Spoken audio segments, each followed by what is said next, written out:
தமிழக மக்கள் அனைவருக்கும் வணக்கம். தமிழக வெற்றி கழகத்தினுடைய ஆட்சி கிட்டத்தட்ட ஒரு மாசமா சிறப்பா நடத்தி முடிச்சிருக்கிறாங்க. இந்த ஆட்சியை நிறைய பேர் விமர்சனம் பண்ணிட்டு இருக்காங்க, ஒரு சில பேர் பாராட்டிட்டு வந்துட்டு இருக்காங்க. நம்மெல்லாம் ஒண்ணுதான் நினைக்கணும்.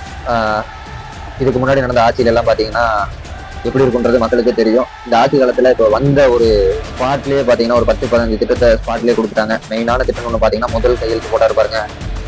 இப்போ மகளிர் எல்லாம் பாத்தீங்கன்னா ஒவ்வொரு மகளிரும் அவங்க புருஷன் நல்லா குடிச்சிட்டு இளம் வயதிலேயே இறந்து போயிடுறாங்க, இளம் விதவை ஆயிடுறாங்க அப்படின்றக்காக திட்டமான இந்த ஒயின் ஷாப்பை எல்லாத்தையுமே மூடணும் அப்படின்னு சொல்லிட்டு 717 ஒயின் ஷாப்பை மூட சொல்லியிருக்காரு நம்ம தமிழக முதல்வர் அண்ணன் விஜய் அவர்கள். இப்போ நம்ம என்ன நான் சொல்ல வரேன்னா, இவ்வளவு பெரிய திட்டம் ஒண்ணு, அதுக்கடுத்து பாத்தீங்கன்னா எங்க பார்த்தாலும் மகளிருக்கு எல்லாமே பிரச்சனையா நடந்துட்டு இருக்கு.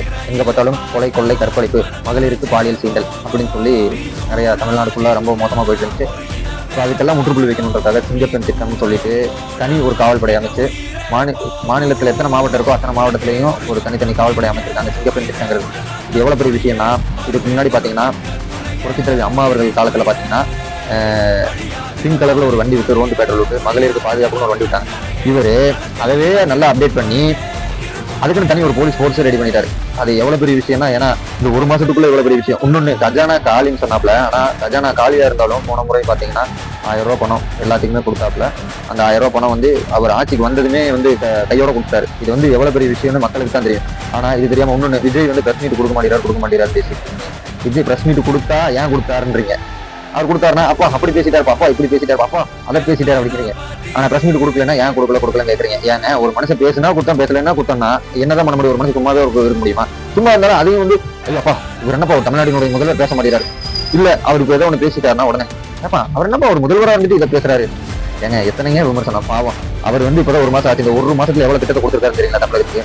ரொம்ப மக்களுக்கு தேவையான திட்டம் எல்லாத்தையுமே அத்தனையிலுமே. கோயில் எல்லாம் பாத்தீங்கன்னா இப்ப பாருங்க, அமைச்சர் ரமேஷ் எல்லாம் பாத்தீங்கன்னா ஒவ்வொரு கோயிலும் போயிட்டு லைன்ல நின்று சாமி கும்பிட்டு வர்றாரு. இன்னொன்னு அந்த அர்ச்சனை கோயில் உங்களுக்கே தெரியும் எத்தனை பேர் போய் ஏமாந்துருப்பீங்கன்ட்டு.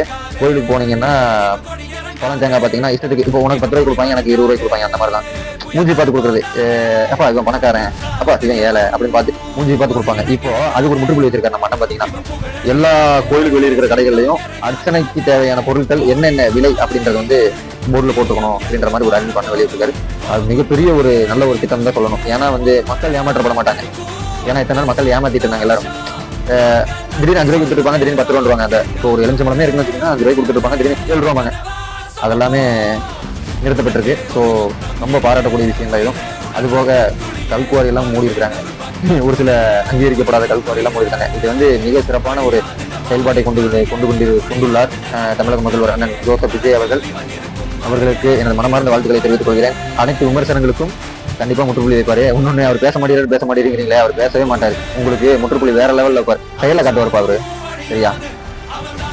நன்றி.